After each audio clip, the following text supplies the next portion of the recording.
And every time the preacher cuss, the congregation be like, ooh, like they clutching their imaginary pearls. That shit is so funny.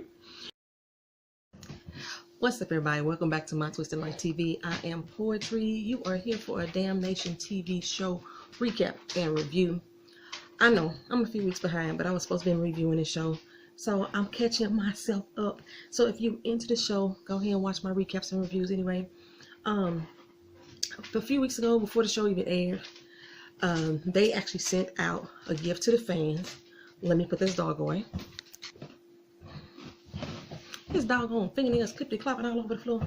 So as I was saying, the show, Damnation, USA Network, gave me a lovely gift, a journal. See that? It says Damnation on it. Just for being a fan. You know, I liked their Twitter page, made a few comments, and they was like, hey girl, hey, let me send you this. And you know, by me being a writer, I love me a good little journal. So, you know, got me a little journal if I could write me some little stuffy stuff on. Hey, girl.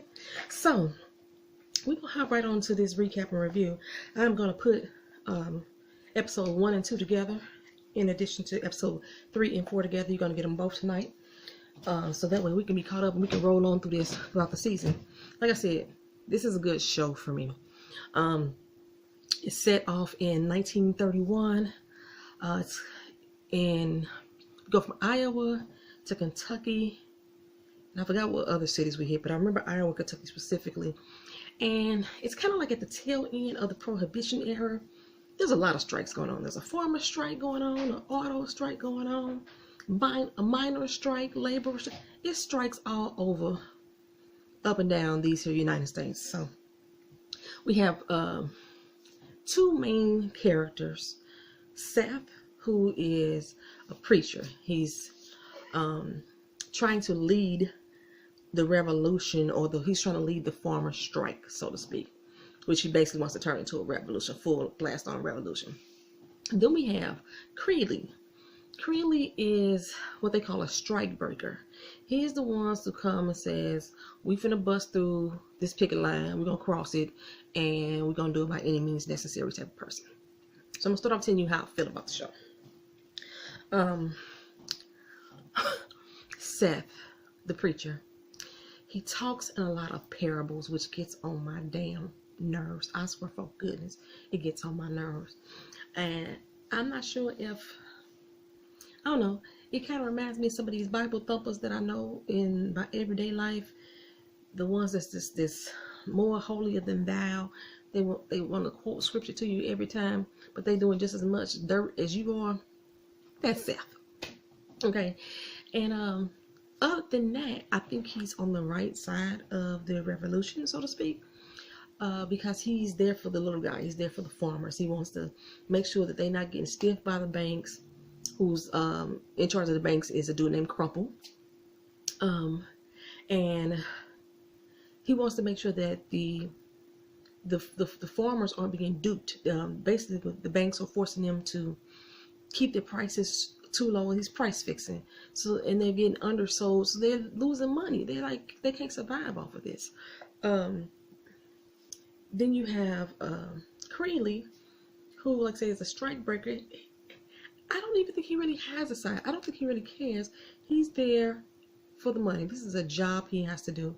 Back in the day, they used to have these, I don't even know what to call them. They're kind of like FBI people almost, or detectives almost, or cops almost, but they're like private industry. So I wouldn't call them a PI though. But I want to say the Pinkerton was like one of the most popular ones. If you watch Murder on the Orient Express, they talked about that too, because that's what one of the guys on there was supposed to be. But yeah, so, but he's out here, he's hired by the banks and the politicians to make sure that the strike don't happen. That's pretty much what his job is. What I love about Creeley is I just love his demeanor. He's a badass to me. He gives no fucks. But Creeley seems to be a little bit scared of Seth. And as we continue to watch on episode after episode, you see why, because Seth ain't all together there. He ain't wrapped too tight. Seth gives no fucks, for real. Okay, so it starts off farmers out on the road. They trying to stop trucks from coming through to deliver produce. They're trying to stop the farmers who too scared to strike to come through and deliver food and to the grocery stores. Because if there's no food, nobody's making money. So they grown all this product, but ain't nobody making no money because they getting duped anyway, because their prices have to be fixed too low. So they say, fine, we ain't taking nobody nothing. So now the groceries ain't got nothing to sell. The butchers ain't got no meat to sell. Things like that. Seth is walking up to a dude who is just far away up at this chicken coop. And, you know, he come up to him talking in his parables like Seth would do. And the dude's like, look, I'm trying to catch egg thieves. I might be breaking into my doggone hen house, stealing all my doggone eggs. They got to die. Well, Seth tries to talk him out of killing the person. And he goes inside the hen house and realizes it's a girl in there. So he come back out and say, hey, dude, you want to get into heaven, don't you? Don't kill that person. Let them go. You know. And the dude said, that me getting in heaven, that ain't enough for me to not do that. So he bargained with him like, look, I'm going to give you a dozen eggs and some milk if you let that person go. He's like, cool. We're going to do that. They walk out. The girl is like, how did you get that going? You promised him some eggs and some milk. And Seth is like, yeah, I promised it to him, but that don't mean I'm going to give it to him. On top of that, not only did he say he's not going to give it to him, he reached in his thing and pulled out some eggs and everything. He said, next time if you're gonna go in there and steal some stuff, steal the whole damn chicken. What you stealing eggs for? You gotta keep coming back here and risking your doggone life. Steal the whole on chicken, girl. So he invited her down to his church, you know, where he's preaching the good word. She was like, you know, I don't follow preachers. He said, well, I'm a different kind of one. I'm a different type of one. Somebody run up to him about there's supposed to be a shipment coming through. Seth was like, yo, make sure it don't go through. That's the shipment off some of the farmers standing on the road. Him and Sam Riley. Sam Riley is leading the farmer strike. So like I could put down the bankers. We go over to Crumple. Crumple is talking to some of the store owners. And he said the dairy farmer that's going to come through today, you're going to pay him double. And old boy was like, double? We can't afford to pay him double. He said, no, you can't. You're going to be the only one that's going to make it through. He's like, look, ain't nobody making it through that strike. Ain't nobody make it through. He said, oh, he going to make it through. Trust me. And when he get here, you pay him double. We go to Seth's. He going to the church to prepare for service. He let them know, you know, we need to be like Jesus. Jesus was a revolutionary, you know, and right now we are in a revolution. So we need to walk as Jesus do and walk the good walk. Well, Pete gets stopped by the strikers. And Sam tell Pete, look, you're going to get up there and you're going to dump out all that doggone milk. You're going to do it right now. And then all of a sudden, Sam took a bullet to the head. Bam, he was just out. He took a spill straight to the head. Then old boy pop up out the back of the truck. He tell him, he say, y'all better say he was shot out of self-defense. You got all these dudes standing around here with guns and pitchforks and pipes and everything. And how the heck y'all not gonna whoop his ass?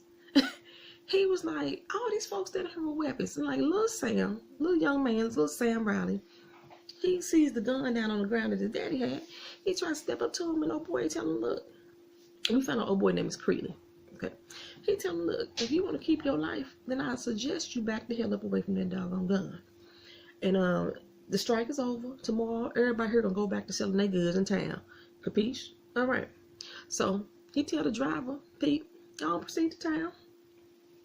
Then he rolled past some Black Legion dudes. Look like Black Klansmen to me, but it's Black Legion dudes. I don't even know what the Black Legion dudes was. I didn't even look that up. I didn't research it. But old boy offers Pete some money for the ride, but Pete's like, man, fuck you. You just killed my boy. Sam was my friend. I don't want your money. Creeley takes Sam's body through this little storefront, this little grocery store, this little hole in the wall, speakeasy in the back. He buys everybody a round of drinks and say, hey, sit Sam up in the chair and say, I hope y'all not too good drink with me. What the heck is up with that? Everybody's scared. I think like this whole little town itching. This whole little town got weapons that y'all walking around freely. This one dude coming with his gun and y'all all punked the hell out. They may be just a tad bit drunk though. So while Seth is out there feeding this flock, he learns that a strike raider, which is Creeley, just killed Sam right in front of his son. And Creeley is inside the speakeasy like, hey, who in here is kin to old Sam? I know somebody is. And his cousin up in the bar trying to go unnoticed. And that makes Creeley notice him. And he says, so you must be it. You're going to be the one to speak for the dead. He's like, what's your name? He said, Preston. Preston what, fool? Preston Riley. He say, but me and my cousin, we ain't that close. We ain't that close. So I'm like, you just gonna give up your fam like that, Preston? You just gonna save yourself, save yourself. Well, down in Kentucky, the sheriff there has brought the strike breakers to the mines to get the mines back open. The sheriff is saying he needed to have the governor called in because this is it's gonna be crazy. He wants the National Guard down here. But once he go into his office, it's this chick sitting there. Her name is Connie. She's sitting up in there. She's when international private people just like she's not with Pinkerton, no, she's with another agency. I forgot the name of the agency she said she was with. For some reason, the way that these ladies are delivering their lines in this episode is irking my soul. I don't know. I think they're trying to sound sexy and tough at the same doggone time. Well, anyway, she's looking for Seth. She said he ain't even a real doggone preacher. I was like, oh, Seth ain't a preacher for real? He ain't even a real preacher, y'all. And apparently Seth killed her husband, and she off for blood. So, like I said, Preston, like I said, he brings Sam's body back to his house. And I think it's Martha. And tells Sam Jr., look, you need to run, son. And he's like, what the heck I'm running for?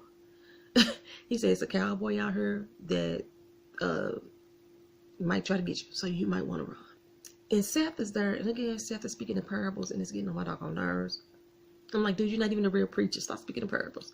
So Seth's wife, Amelia, is in there trying to swoon the reporter to publishing information about the strike. They need to get the word out to everybody that a strike is happening. In addition to that, why ain't you talking about the fact that Sam Riley was killed? Well, he was like, I want to keep my doggone job. I print what I can print, and I'm gonna print the best things I can print. She's like, yeah, this everything you print right now is like fluff. You writing Dr. Seuss right now in this joint. So after she leaves out, he goes in and tells Sam Riley, tells his boss that Sam Riley was murdered, and it stokes some fear into his boss or his editor. So he puts in a phone call to crumble. And the sheriff in this town in Iowa is Sheriff Dodd. I think that was his name. He's beating the hell out of some dude. And he ended up getting the word about Sam, but I think he beating the dude up about some hooch, some liquor. Like I said, it's on the tail end of the liquor thing, but the sheriff is doing some dirt himself. He running the speakeasy. And he tells his moonshiner that he needs to double his batch. He want half of it to go to his speakeasy. He wants the other half to go to the brothel. I'm like, everybody in this doggone town is dirty. Well, at the whole house, at the brothel, it's a judge and everything. He got some little STD going on, and Madam Dora, she throws some hooch on his penis and it didn't burn. She was like, you all right, boy? Go ahead, go on there. I guess that's how they used to check for infections back in the day. Well, Creeley walked in and he held up a note and he said, look, I need a hoe, and I need one that can read this letter. Tell me what it say. All the women sitting there like just smiling and trying to look all pretty and dainty. And the one sister in there, she put her head down. So he realized that she know what the hell was on the doggone note. She kind of found it, I found it hilarious that the only person up in this joint in 1931 that could read is a black woman. I just found that quite hilarious. But she pretty much conned him out some more money. She's like, you're gonna pay me $200 instead of the $100 you was offering because you need somebody that can read. And apparently I'm the only one that could do so. So her name is Bessie. And she's like, bro, if you need to use my talent, you better double up on her. So he did. So Connie, down in Kentucky at the mines, the sheriff to show up where his strike breakers and the miners, like they spitting back words. Connie said, okay, this is taking too long. Bow. She started blasting out people. Connie was lighting them up. She hit somebody on the sheriff's side. The sheriff like, oh, shooting. Everybody stop firing. Everybody stop firing. And then the strikers, one of their people go down. And all of a sudden, they like, okay, you shooting us, we shooting you. So now they killing each other. Connie just, putting her weapon together and just singing her little song and do-do-do-do-do-do. I was like, oh, girl, it's gangster.